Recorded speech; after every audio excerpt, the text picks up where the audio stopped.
Así llega el momento de la segunda entrevista del día de la fecha.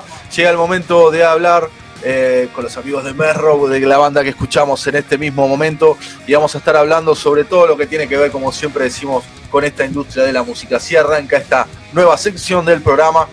¿Y con quién tenemos el día de la fecha? ¿Con quién vamos a hablar? Necesito un nombre propio. ¿Con quién estamos hablando?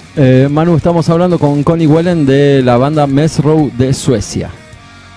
Bien ahí, bien ahí. Bueno, con Connie vamos a estar hablando de todo esto que tiene que ver con la industria de la música, como decimos siempre, las aperturas de las entrevistas, con esta industria de la música que hace poquitos años nada más un puñado necesitaba de containers, de aviones, de barcos que lleven, distribuyan las obras de acá para acá, de un lado para el otro. Eso ha cambiado un montón en estos últimos años y por eso vamos a hablar hoy con el amigo Connie, que tienen mucha experiencia los amigos. Así que dale, Raúl, arranquemos con la entrevista. Hacemos la nota, traducimos como siempre. Dale. Connie, we're going to start the interview. I'm going to make a little translation. So please tell us your full name, where are you from, and how old are you? My name is Connie Wellen. I'm 53 years old. I'm from Sweden. Right now I'm living in a small town a couple of miles south of Stockholm in Sweden. Ok, bueno, su nombre es Connie Wellen. Connie, sorry my accent, Connie.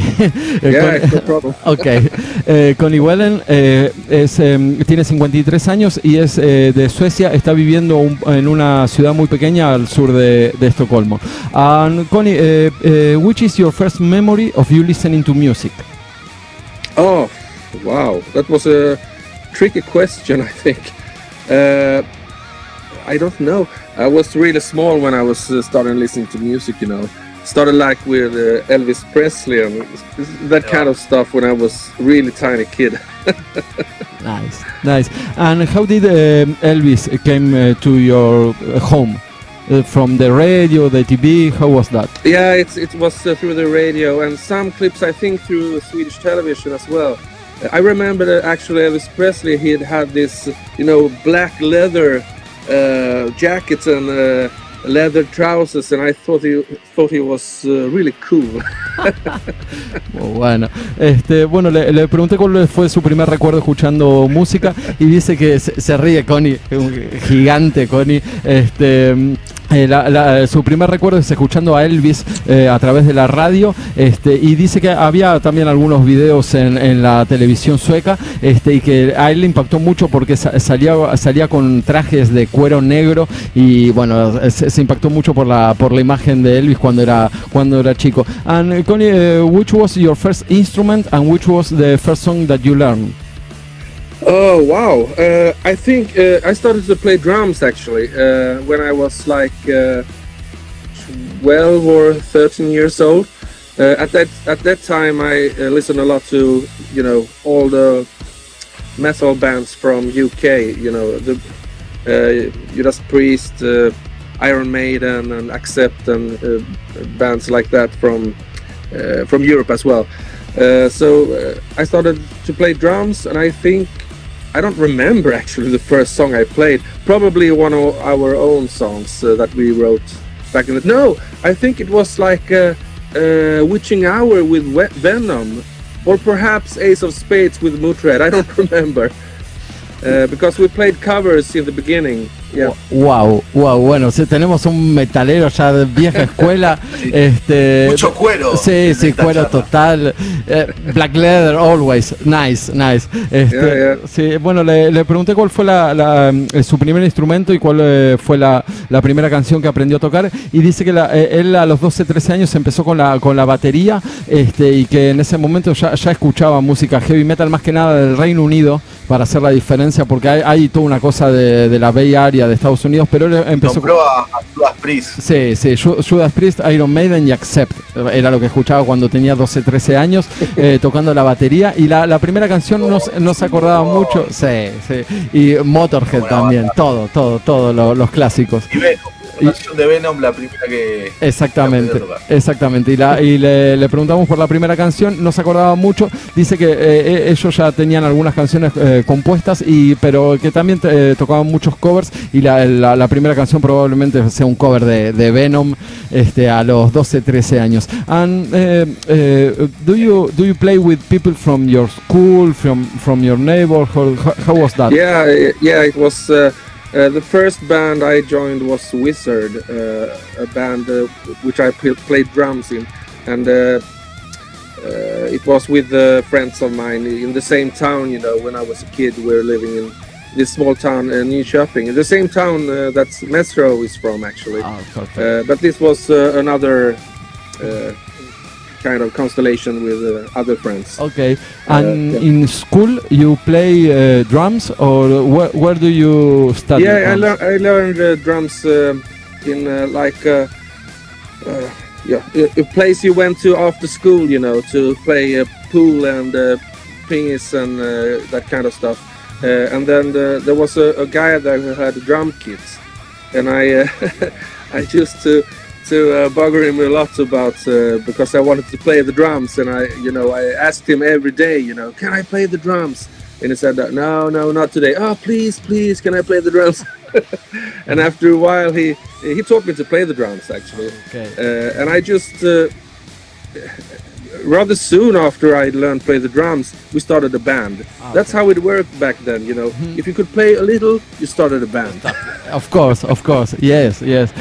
Bueno, le pregunté un poco cómo era el tema de tocar, y dice que él tocaba un poco en el colegio, que había actividades extra programáticas cuando salían del colegio, como por ejemplo ir a la piscina, ir a la pileta, a ese tipo de lugares, y había uno en donde se enseñaba música, y que él tenía una persona que tenía un set de batería y le decía todos los días, ¿puedo tocar la batería? No, ¿puedo tocar la batería? No, ¿puedo tocar la batería? No, hasta que en un momento le dijo que sí, bueno, y él empezó a tocar la batería.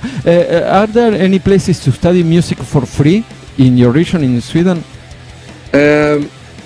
Sorry, but to study music for free. Yeah, we have this musical school in Sweden that you can sign into. But when I was a kid, I think it was the same with the other guys in MEZZROW. Nobody went to that school because we wanted to play metal, not like play the flute or something. We wanted to play the guitar and drums. They wanted to play metal and hard, tough music. So we didn't went to that school. We taught ourselves, and this guy told me he learned me to play the drums, and actually I learned to play the guitar in the same place.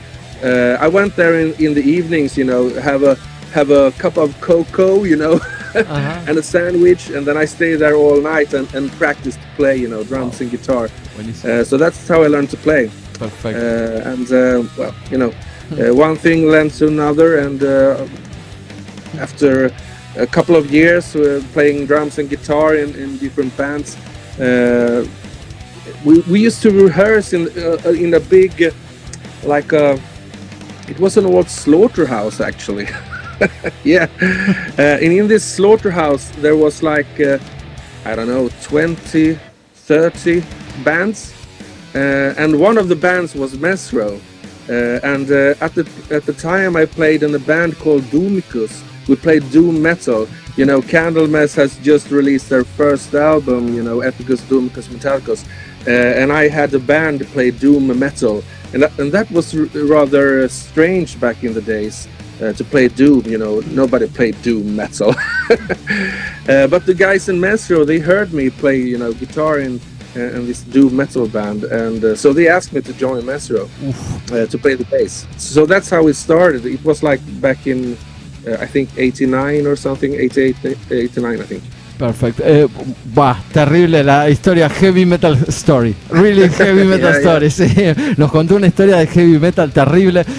Bueno, él era un adolescente, estaba tocando la batería, tenía actividades extra programáticas. En el mismo lugar en donde él empezó a tocar la batería, también empezó a tocar la guitarra un poco. Y lo que nos contó, que es terrible lo que acaba de decir, había un lugar que era como un matadero, un matadero, y ahí ensayaban más o menos 20 o 30 bandas, más o menos, era un descontrol de bandas. Una de esas bandas que ya estaba tocando era MEZZROW, y él estaba tocando con una banda de doom metal, que en ese momento no había muchas bandas extremas, tan extremas así de doom metal, y la gente de MEZZROW lo escuchó ensayar y empezaron a hablar, y bueno, lo invitaron a tocar el bajo.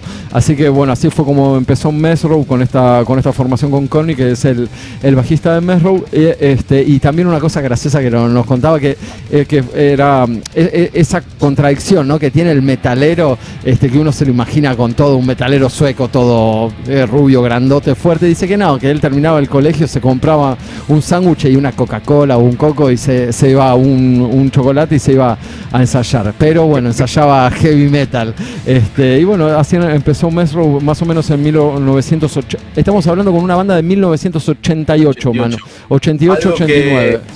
Que me gustó que dijo Connie, que creo fue la respuesta anterior, esto de que con aprender un poquitito ya basta para armar una banda. Sí. Eso me encantó. También, sí, quita un poco también esa cosa tan, no sé, de tener que tocar bien, y de otros géneros quizás que te sacan un poco aparte. El heavy metal, pese a ser tan virtuoso las guitarras o la batería, cuando uno empieza, es verdad que uno empieza y arma su grupito de amigos y empieza a tocar. Esa es una gran diferencia del heavy metal con otros géneros, Manu, gracias. Muy bueno.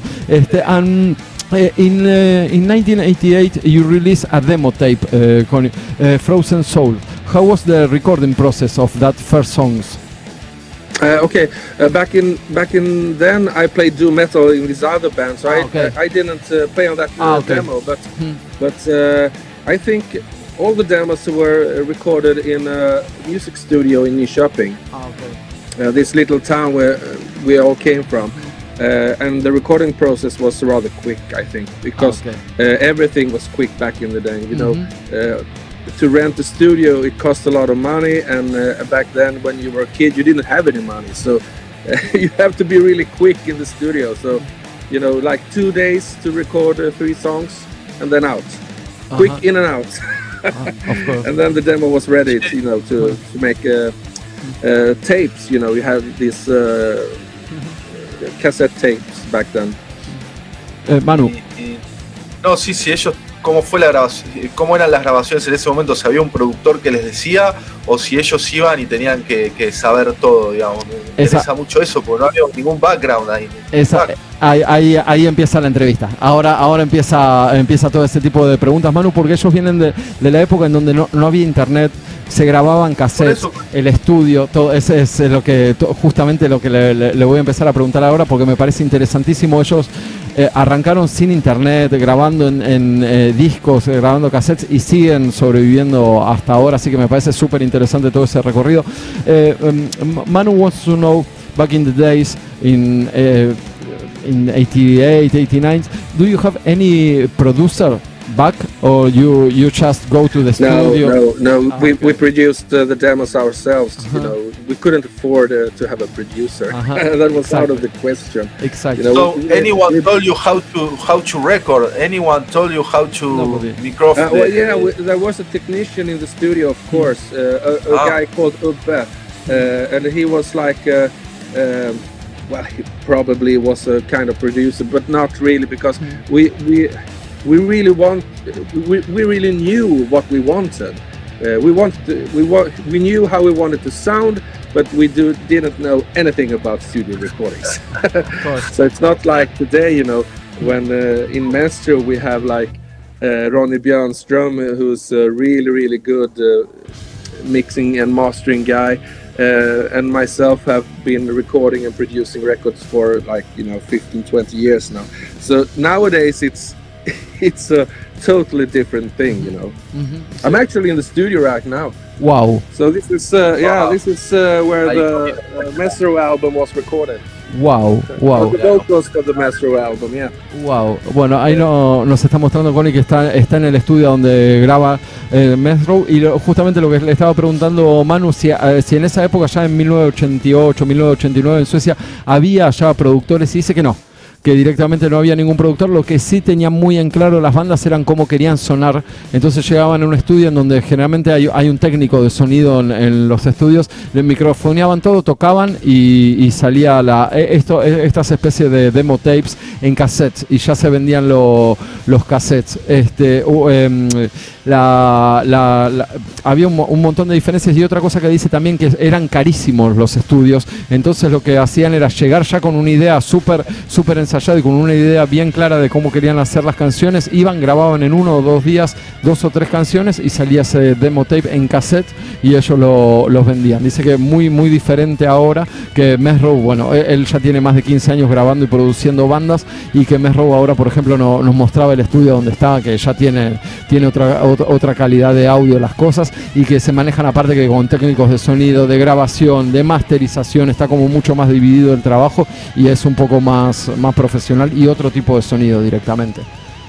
Manu, ¿tenías alguna otra pregunta? Bueno, sigo, dale. Connie, you have MEZZROW have the chance to get sign a contract, no? In 1989, 1988. Right. How was to sign a contract in the end of the in the early 90s? It was completely different from now. That was after 2 demos. We did another demo called Cross of Tormention as well, at Torment. The demo is called Tormention, but then we knew, okay, that was totally wrong to say it, so we changed it to Torment. Very adorable. But I think Uffe and the guys sent a video, I think, a live video to Active Records, and Dave Constable at Active Records. It was a sub-label to Music for Nations back in the days, and they were interested and contacted the guys. And back then, their old bass player Nick, he quit the band, and that's when they asked me to join the band. And then to have a record deal back in like 1989 in our little hometown, it was a really huge thing, you know.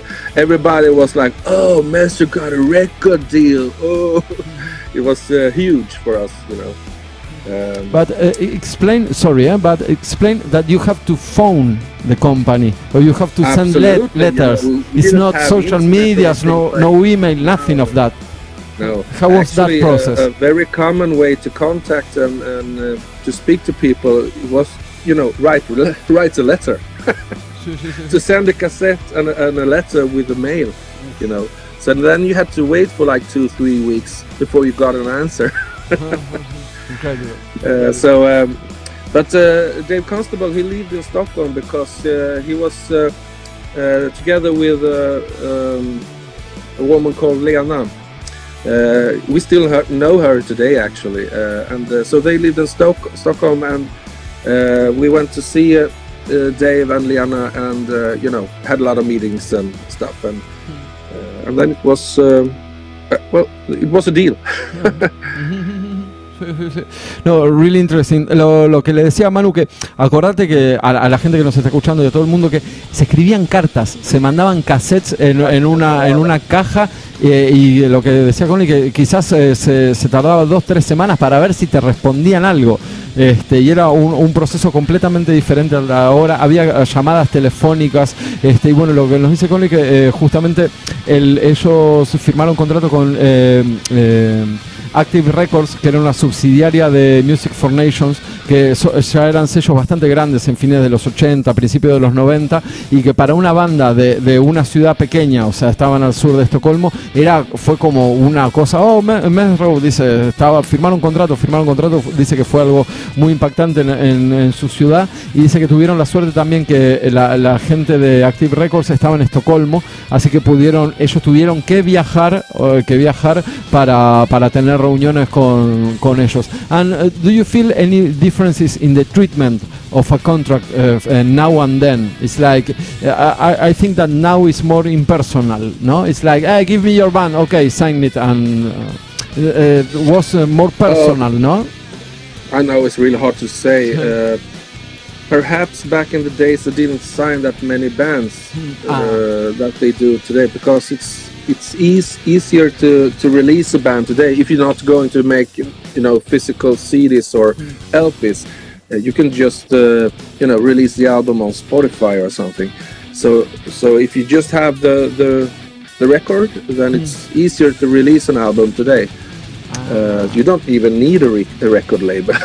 Actually, you can release the music for yourself. But of course, you need a record label if you want to, get the attention and reach out to the world. Because it's so many bands, it's hard to be noticed. Sí. Yeah.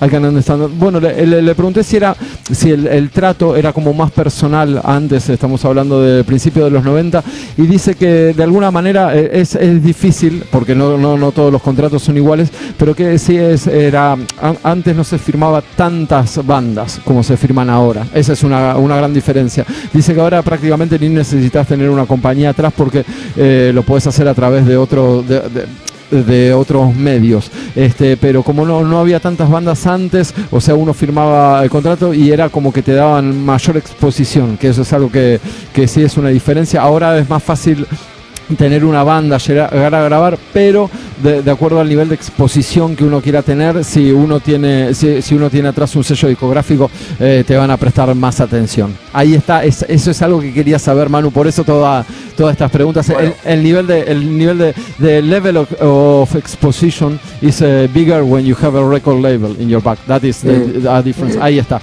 Eso es una de las cosas que me faltaba saber, por eso le quería preguntar y me lo confirma, que el nivel de exposición, después te puede ir bien o te puede ir mal, pero el nivel de exposición con un sello discográfico atrás es más grande, y ahí me lo está confirmando. Connie, in September of last year you released the album Then Came the Killing. Beautiful album. It was in April. Yeah, okay, you're talking about 1990. Yeah, yeah, we released Then Came the Killing in 1990. Yeah. Actually, it was recorded 1 year earlier, but somehow it got the record label had some problem releasing it, so it was released 1 year after it was finished. So it was very strange for us because during that year we wrote a lot of new songs, more technical thrash metal songs. Back in the days we were listening a lot to Violence and Forbidden and those kind of bands, and so we evolved. But when the record was released, it was it was 1 year too late. Okay. Actually, it would have been 1 year too late if it has been released 1989. But and then all this death metal scene just exploded in Sweden, and then came the grunge. So it was very hard to play thrash metal back in the late 80s and early 90s. Wow.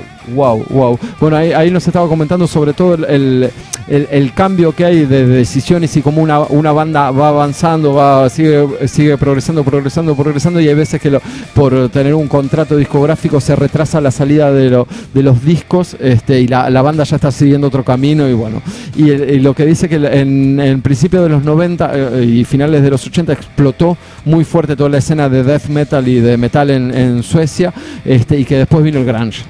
Y se acabó todo, se terminó, se complicó todo de nuevo, exactamente. And how the band keep on living through the years? Can you explain that? You don't make money playing thrash metal, not even back in the glory 80s. Especially if you were a small band from Sweden. So, all of us had regular jobs, and we played thrash metal in the evenings and in the nights. Nice. So it was, if we were going to play somewhere, we were like playing the Fridays or Saturdays, and then we went home and got to our jobs, and so it was. But actually, we were very serious about the thing, because we rehearsed 5 days a week.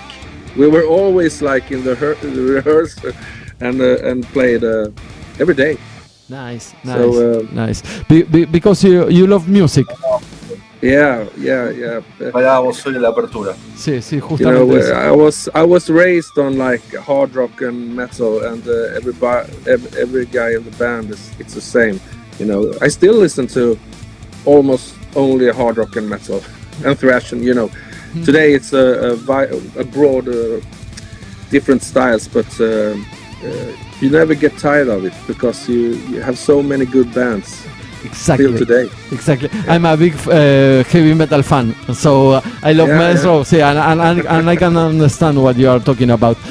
Bueno, le pregunté cómo fueron sosteniendo la banda durante tantos años. Pensá que empezó en el 89, van 24, 25 años, y lo que dice que, bueno, hubo una explosión muy grande, pero las bandas pequeñas como ellos no había tanto dinero involucrado, y que, bueno, iban a tocar algún lado y se volvía cada uno a su casa y al trabajo, a la vida diaria, pero que pese a bueno, cada uno tener trabajo, se tomaron muy en serio siempre el heavy metal, es algo que les gustó muchísimo, y que ensayan 5 veces a la semana, siguen tocando, ensayando, siguen ensayando un montón. El nivel de persistencia es excelente. Sí. Connie, when I saw you, I saw a man of heavy metal with a lot of background behind, and I want to know what do you think about Metallica? No, wait. Yeah. We have a fight always with Manu about Metallica, so no, you have to take a side, or Manu's side or my side. Say it. Okay. And you're sorry, and you're a bass player, so you're in problem. I will put it like this, and actually I think most of my friends will agree to this, because I was raised on Metallica. You know, when I heard Hit the Lights with Metallica, I was like, wow, this totally blew me away, you know. Like Kill 'Em All album, it's kind of started thrash metal, I think, because nobody had heard that before. Okay, you have heard Fast as a Shark with Accept and that kind of songs, but you haven't heard a whole band played like that. It was like punk rock meeting metal or something. And then of course the extraordinary, brilliant album that came afterwards, Ride the Lightning, and then it totally exploded, you know, with Master of Puppets, and so I think those 3 albums is the best they have produced, and after that it got downward. No, I'm a little bit hard, but I love Justice for All as well, but despite there's no bass on it. It happens. And the Black album is also good, not all the songs, but quite good. But after that it got boring, I think, for me anyway, because I think there are other bands that have, you know, aged better than Metallica. I still think you should pay them a lot of respect, because they kind of invented the genre thrash metal, and of course for all those brilliant albums, and I have, you know, been listening to all those albums like for millions of times. But nowadays I think they're boring. I always check out their new albums. I give it 1 or 2, 3, 4 spins, and then like, oh no. Perfect. I think there are other bands that have aged better, like Slayer. Actually, Testament or Slayer, of course. But Metallica, no, I don't know. I think there are a rock band nowadays. Of course. Buenísimo, estuvo bastante neutral. You've been sort of neutral. It's okay. No. Estuvo bien. Vos decís eso porque no compartís. I'm a big fan of Metallica. I'm a bass player. I'm a bass player because of Metallica, but it's perfect what you're saying. I'm agree with that. Pero bueno, Manu le preguntó por Metallica, estuvo muy bien, Manu, la pregunta. Y lo que dice que hay que tener respeto, en realidad, porque fueron los inventores de alguna manera del género del thrash metal. Había bandas ya que tocaban, quizás algunas canciones como esa, pero una banda completa de discos completos de thrash metal fue Metallica la primera. Kill 'Em All, Ride the Lightning y Master of Puppets, dice que fueron los 3 primeros discos que fueron increíbles y que hay que tenerle respeto, bueno, porque inventaron eso, y aparte lo que está diciendo que me parece muy interesante, que no envejecieron muy bien. Hay otras bandas como Slayer que siguieron, sí, que envejecieron muy bien. Le quería hacer una pregunta a Manu. Connie, why you begin listening to metal from UK? When you change to the Bay Area? No, I actually started to listen to the band Kiss. That okay. was my first, yeah. And I listened to everything about Kiss. You know, I was a big Kiss fan when I was a kid, and then I started to listen to Iron Maiden and Judas Priest and Def Leppard. Actually, the first albums I think is really good, and Manowar, of course, and. I don't remember. I listened to a lot of bands back in the 80s. It was very, very much good hard rock and metal in the 80s. Sorry, Connie, do you have MTV in Sweden? It was massive. Yeah. It was massive MTV in Sweden. Yeah, but MTV was like later. I think it was like in 89, 90 perhaps, because I remember. All this when grunge and was big, with Nirvana and Pearl Jam, Soundgarden and Alice in Chains, of course. They were played a lot on MTV, and of course the Black Album with Enter Sandman. They played that song always. Muy bueno. So that was MTV was a bit later. Ok, perfecto. Ahí está, nos puso también en tiempo, quería saber un poquito de eso, Manu, también. Es previo a MTV y mucha radio me parece que tiene, y aparte un montón de discos escuchados, es impresionante. No sé si tenés alguna otra pregunta. Sí, yo le quiero preguntar a la hora de hacer, pues yo tengo mucho hecho atrás, si a la hora de hacer un nuevo disco, la parte musical buscan innovar, si buscan sonar como antes, si piensan mezclar géneros nuevos o hay que morir en el thrash. But they had this really legendary hard rock show, on MTV. The Headbangers Ball with Vanessa Warwick. Nice. Yeah, I always watch the Headbangers Ball because they could put out some new great bands. So. Muy bueno. Nos seguía respondiendo sobre MTV. Dice que había un programa que se llamaba Headbangers, que también muy famoso en Argentina, en todos lados, que era puntualmente de heavy metal, y estaban todos esperando a ver qué bandas de heavy metal pasaban. Connie, Manu wants to know, you have a lot of music, with MEZZROW, a lot of songs. When you are making another song, you have to listen to the old albums and make something new, or you just play? Oh, well, that's a quite good question, because we sounded like in one way in the 80s because we were young and we played in a certain way, but now it's like 30 years later. And we've been doing a lot of stuff after that, and now we have Magnus on guitar and Ronny on guitar, and our new drummer actually, Alvis, and they are great musicians, and we come together and we have a lot of different ideas. So nowadays MEZZROW is something new. You heard it on Summoned Thy Demons because it sounds more mature and perhaps a bit newer than the old stuff, of course.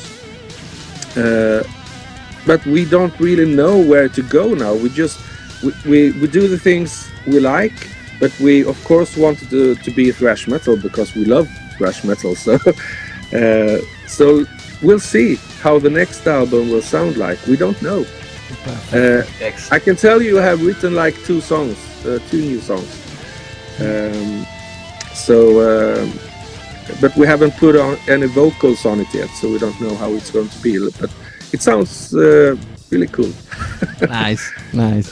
Bueno, buenísimo. Le gustó la pregunta. Manu le preguntó si piensan mucho antes de componer, de hacer algo nuevo, y dice que verdaderamente no saben. O sea que ellos tienen 2 guitarristas y un baterista nuevo, y que hay un background, o sea, de 40 años, no 30 como dijo, y que... ¿cómo se llama? Realmente no saben a dónde van a ir exactamente. Ellos les gusta el thrash y quieren seguir siendo una banda trashera, pero bueno, hay miembros nuevos, hay un baterista nuevo, y que tienen como distintas ópticas que van sonando diferente en cada época, pero siguen siendo una banda trashera, y que dicen que el nuevo disco, ya están preparando un nuevo disco, tienen 2 canciones escritas, sin voces todavía, pero no saben exactamente para qué lado va a ir, pero bueno, que le gusta el thrash y es lo que saben hacer, y se van a mantener en esa línea. Terrible, sí. Terrible. Manu, no sé si tenés alguna otra pregunta. No, ya estoy para ir cerrando. Sí, perfecto. Cabecear un rato más con MEZZROW. Sí, no. We really like MEZZROW, and we really like to talk with you, because you can make a sensation for us of the scene, no? 40 years of scene, so it's really beautiful journey, a really nice trip. And can you tell us something about the future plans of the band for this year and the next year? It's going to be a busy year for us. Now this autumn we're going to play some shows here in Sweden. I think there are 3 or 4 shows booked now this autumn, and we're going to play House of Metal in the northern parts of Sweden, and we're going to release a live album actually. Now in September.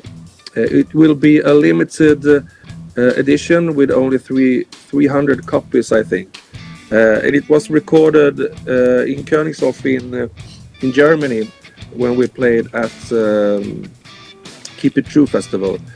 So that show is going to be released on a live album.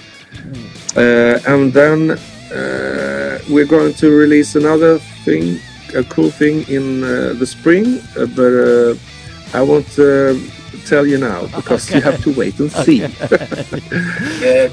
And hopefully we will release the second album next autumn, I think. Wow! So that's the plans for the releasing schedule for the next year. Wow! A hard agenda. Really, you work a lot. Actually, I forgot one thing. I think we also will release some of the old demos on Spotify as well. Muy bueno. Tienen de todo. I think that will be in the beginning of next year. So we have a busy year releasing a lot of things.